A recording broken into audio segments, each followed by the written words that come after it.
Law number 2, create story ideas, not press releases. The press release was actually invented in 1906 when the Pennsylvania Railroad had a train crash. 50 people were killed on their tracks, and the New York Times was writing a story.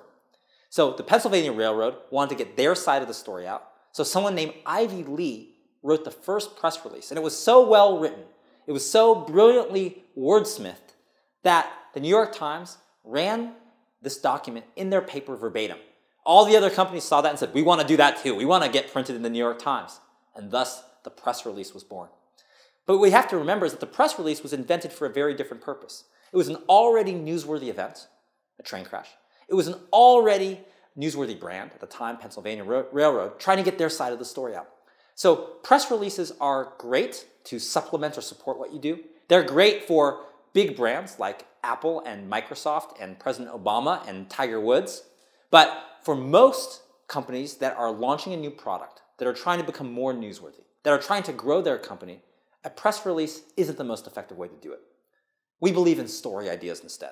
What a story idea is something that imparts information, knowledge, wisdom, inspiration, entertainment to the end audience. Something that adds value to the end audience.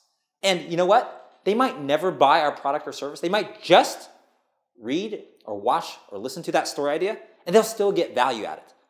But a great story idea creates value for the end audience, but also draws them in to our features, to our products, to our services. So a great story idea, at its core, we turn products and features into tips, advice, know-how, inspiration. At its core, what we do is we practice you first PR instead of me first PR.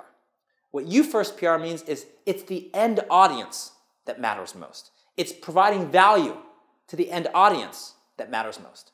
Me first PR, that's more like a press release. That's more, we have these products, we have these features, you should care about them. And the little trick is, when you practice you first PR, when you put the audience first, when you add value to the audience, then your product, your campaign, your cause, your company gets to ride along with it. And that's the power of great story ideas. To see story ideas in action, let's take a look at a PR hacker client called Kloof. Think of Kloof as Instagram for pet lovers. You can share photos of your pets doing cute things. And so we wanted to get major media attention for Kloof, even though they didn't have a lot of traction at the time. So here's what we came up with. Let's brainstorm story ideas across all kinds of media verticals. First, family and parenting. Let's do a story on 3 things that you can teach your kids about life from having pets. That's a family and parenting story.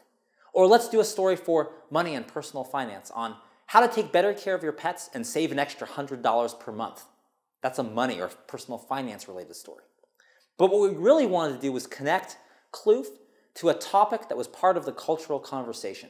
We wanted to connect them to dating and romance. The reason is, we thought if it was a dating and romance topic, and if it was interesting, if it was fascinating, we could get them on every TV, morning show, and radio show in the country. So here's what we came up with. Let's do a survey on the best dog breeds to get a hot date. And that's an interesting topic. We have this kind of cultural conversation around, hey, if you're at the park, you have a little furry pet, someone will come up to you, pet your dog, and maybe there's someone you might want to date. But no one had ever tested this. So we did this survey of 1,000 people, and the best dog breed, if you're a guy, to attract a girl, write this down, the best dog breed is a Siberian Husky or a German Shepherd. You're seen as strong, protective, or a father figure. But if you have a pit bull, some people view you as sketchy, slimy, and untrustworthy. And women, the results of our survey were that to attract a guy, the best dog breed is actually a golden retriever. You're seen as sweet and loving and caring. But if you have a Chihuahua, sorry, you're hot but dumb and possibly high maintenance. So when we went out with this story to the media, the response was immediate and very, very strong. To give you an idea, the Today Show ran this story for 4 minutes. Kathy Lee and Hoda chatting back and forth about which dog breed they should get next to attract more guys. And actually, 4 minutes on the Today Show with Kloof's web address and app name on the screen the whole time. Also, Good Morning America, CBS This Morning, the top 3 US morning shows, all averaged 6 to 7 million viewers, all featured Kloof at the same time on their shows. Time Magazine ran the headline, what a dog says about your sex life.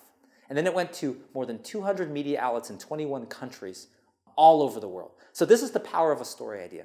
When you use a story idea to create this context and you do something that imparts information or knowledge or inspiration or entertainment or just pop psychology interest like we did with Kloof, the results are incredible.